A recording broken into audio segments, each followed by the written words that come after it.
Hey everybody, we are starting a section that is all about systems of linear equations, and I'll show you some examples of what those are in a moment. Geometrically, basically what's happening is we have two lines, and we're looking for the point where those two lines cross. That's usually what happens, and we end up with one unique solution, like a point, x comma y. Another possibility is that the two lines are parallel, and they never cross one another ever. We call those inconsistent, and there are no solutions for those. The third option, which might sound kind of weird, is maybe it's two different looking lines, but in reality they're actually the exact same line. We call those dependent. And we would write something like this, a statement, and we'll run into one of these so we'll be able to write that out. Let's see our first example here. So here we have two equations with two unknowns. These are, again, two lines. And there are two main methods that we use with, these are called 2x2 systems, two equations with two unknowns. The substitution method or the elimination method. We're going to start with the substitution method, and what you do is you get one of the variables by itself. So you subtract the 2x, and then now you divide by -1. So I'm now going to come back to my other equation here, and I'm going to replace this y here. So that's going to get replaced where that y is, and that's right here. So here's my 5x plus 4y equals 40. And what we've done is we've substituted in, that's why it's called the substitution method. And we've gone from two equations with two unknowns, two equations with an x and a y, two unknowns, down to one equation with one unknown. And now it's relatively simple. I apply the distributive property here and multiply through. I combine my like terms, and I add the 12 to the other side, and then divide by 13. So there's my x-coordinate. Now I still have to get my y-coordinate, so I have a choice. I can plug it into here and here, or why not plug it into here? Y is already by itself. So I've replaced the x here with the 4. Use order of operations, and got y equals 5. So my answer is x is 4, y is 5, and you can write it as a point like that. Part B, I'm now going to use the elimination method.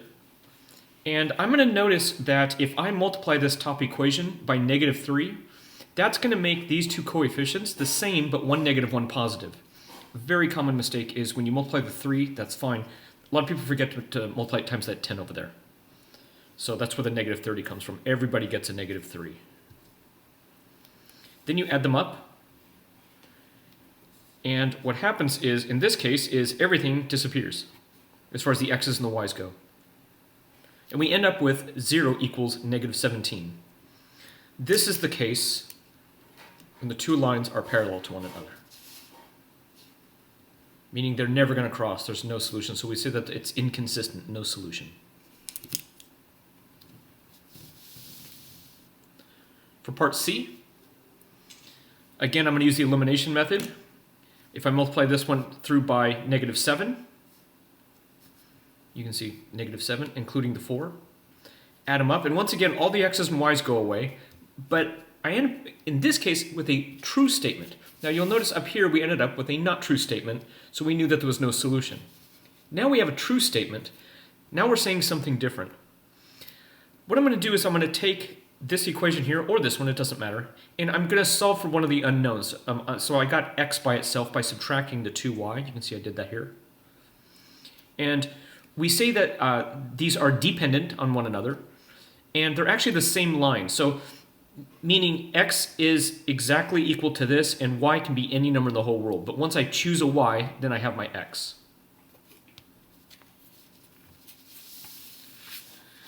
Now we're to the big guns. So this is what's called a 3x3 system, meaning I have 3 equations with 3 unknowns. You can see it's bigger x, y, and z now.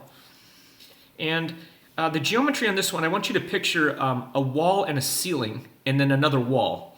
And all 3 of those planes all come together in the corner. And that point, that corner in the where the ceiling and the 2 walls come together, that's the point that we're looking for, an x, y, z point.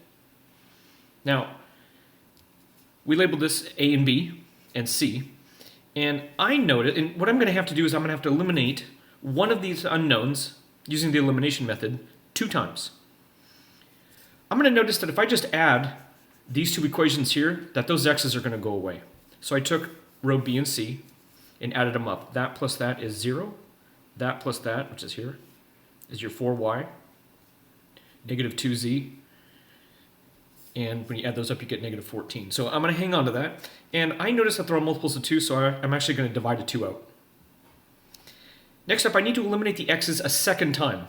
I'm going to notice that if I multiply 2 times this row A and add it to row C, so 2 times row A, so you can see 2 times that is there, 2 times that, 2 times that, 2 times that. And then here's row C, the bottom row here. When I add those up, again the x's disappear. Add them up. I now have 2 equations with 2 unknowns. So I've gone from a 3 by 3 down to now a 2 by 2 system of equations. And what I'm going to, down here actually is better. So now I have a 2 by 2 system, and what I'm going to need to do is eliminate again. And I'm going to notice that minus z there, if I just multiply this by 5, I'll have negative 5z and 5z. So I multiplied it by 5. You can see times 5, times 5, times 5. This bottom one is here. And then add them up, and you'll notice that the z's go away. I end up with 7y. When I add those up, I get negative 14. So y is negative 2. I'm now going to continue to solve this system over here. I now have y.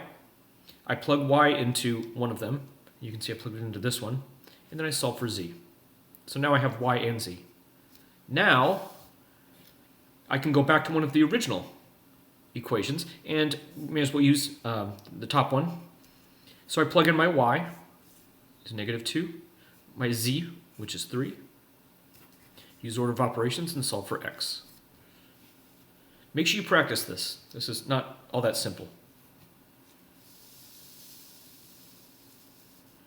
Part 3.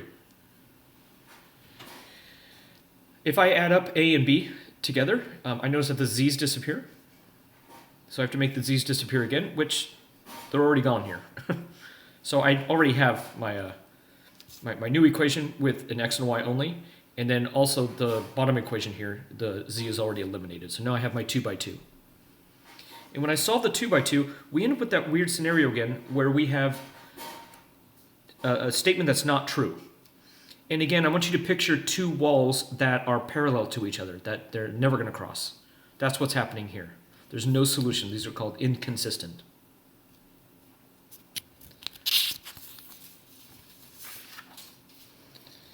And I'm not going to work that one out. I'm going to get to the word problems. Yay. So we have an admission fee at an amusement park is $20 for children, $35 for adults. And on a certain day, 291 people went to the park. And the total collected for the admission fees was $7,845. How many children, how many adults were admitted? The first thing I need to do is clearly define my x and my y. We're going to let x be the number of tickets for children. Y is going to be the number of tickets for adults. Now I know the total number of tickets that were sold was 291. So if I take x plus y, it should equal 291. Next up, so this one's all about number of tickets. This equation is all about money. So how much money was there with children? Well, you take the number of children's tickets and you multiply that times the $20. For adults, you multiply their number of tickets times $35. And when I add up the amount of money made from the children's tickets plus the amount of money made from the adult tickets, that's going to total $7,845. Well, what I did here was I subtracted the y to the other side, and now I'm going to use substitution. So I'm going to replace that x with this statement here. And so you can see this is this statement here with x replaced by this.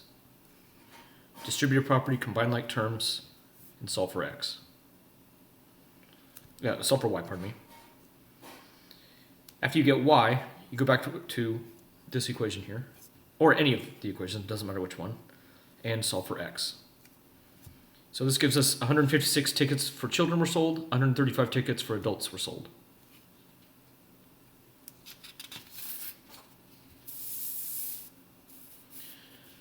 Next up, here we have 4 large cheeseburgers and 3 chocolate shakes cost a total of $7. 3 shakes, so I'm going to let the cost of a cheeseburger be x and y is going to be the cost of a shake. And it says 3 shakes, here's y, so 3 times y, costs 50 cents more than 1 cheeseburger. So here's cheeseburger, plus 50 cents. So here's one equation. What is the cost of the cheeseburger? So here's one equation from there. And 4 large cheeseburgers and 3 chocolate shakes. So 4 times the cost of a cheeseburger plus 3 times the cost of a shake. And then I have this equation. So here are my 2 equations with my 2 unknowns. I'm going to notice that if I subtract the 2,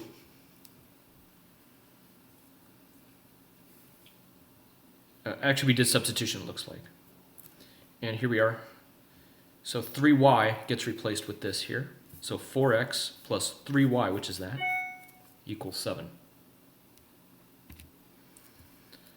So now I've gone from 2 equations with 2 unknowns down to 1 equation with 1 unknown. Combine like terms, move things around. I get that x is the cost of a cheeseburger. Is $1.30. That's pretty cheap for a large cheeseburger. Next up, I need to solve for y. So I plugged it into here, the $1.30, and then combine them up and divide by 3. Ends up a shake is only 60 cents. This must be back in the 50s or something.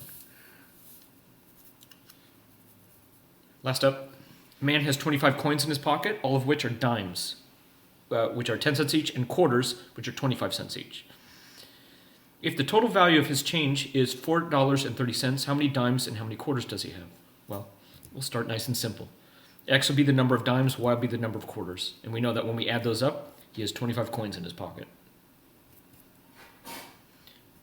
Then I solve for X by subtracting Y to the other side.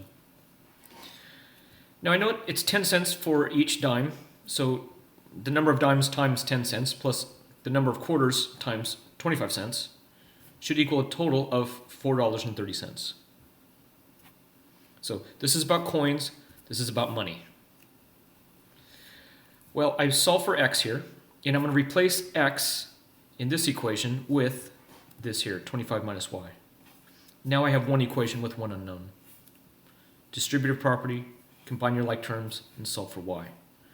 Well, he has 12 quarters in his pocket. 12 quarters. Next up, I got to solve for X. So I went back to this up here and replaced Y with the 12. Ends up, he has 13 dimes in his pocket. I hope you found this helpful.